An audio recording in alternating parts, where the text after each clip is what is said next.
Hello, नमस्कार सभी को। आज की इस वीडियो में हम पढ़ेंगे द लवर्नम टॉप पोएम। ये जो पोएम है द लवर्नम टॉप, ये क्लास 11th की पोएम है।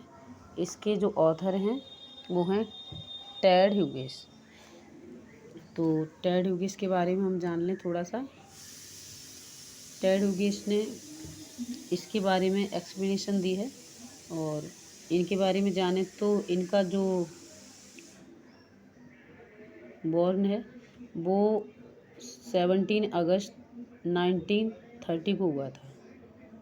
17 अगस्त 1930 को इनकी डेथ कब हुई थी, तो डेथ लिख लेते हैं। डेथ हुई थी 28 अक्टूबर 1998। ठीक है, आगे समझते हैं इसके स्टेंजा के बारे में। फर्स्ट स्टेंजा है the laburnum top is silent quite still in the afternoon yellow September sunlight a few leaves yellowing all its seeds fallen. इसमें इन्होंने बताया है कि सितंबर का मंथ है और सनलाइट एकदम हो रही है और आफ्टरनून है, दोपहर का समय है।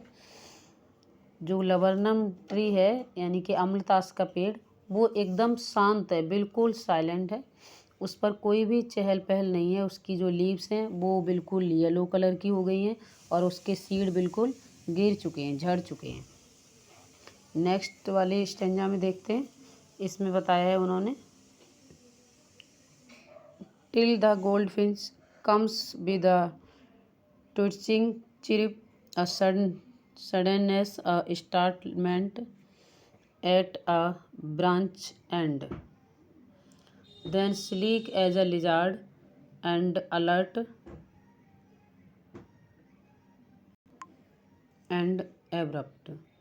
She enters the thickness and a machine starts up of chitterings and a tremor of wings and trillings.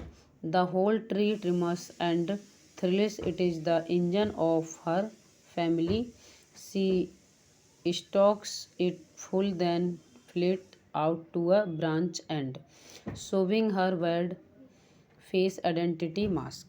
इस पूरे स्टेंजा में इन्होंने कहा है कि जैसे ही उस पेड़ पर कोई गोल्ड फिंच आती है, क्योंकि पेड़ पहले से बिल्कुल शांत था और अब उस पर कोई एक गोल्ड फिंच आती है, वैसे ही तुरंत ही सडन उस पर चहल पहल होना शुरू हो जाती है।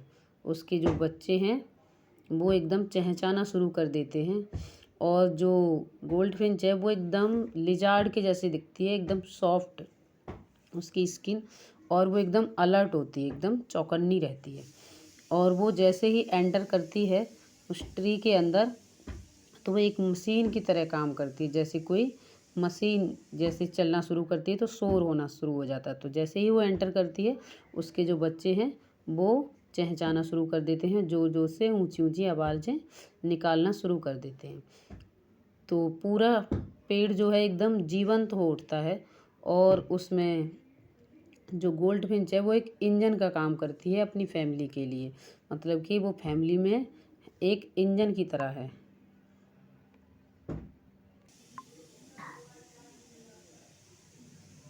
और जैसे ही वो वापस उड़ती है और उड़ कर के जो लवर्नम ट्री है उसकी टॉप ब्रांच पर जाके बैठ जाती है, सबसे ऊंची ब्रांच पर, बिल्कुल एंड में। इसीलिए इसको द लवर्नम टॉप भी कहा गया है। तो बिल्कुल टॉप पर जाके बैठ जाती है और वापस से एक बार अपना आइडेंटिटी मास्क फेस दिखाती है, मतलब कि पहचानने योग्य चेहरा एक बार अपने बच्चों को दिखाती है और फिर उड़ जाती है वहाँ से। और जब उड़ जाती है तो उसके लिए एक और स्टेंजा नीचे गिवन है।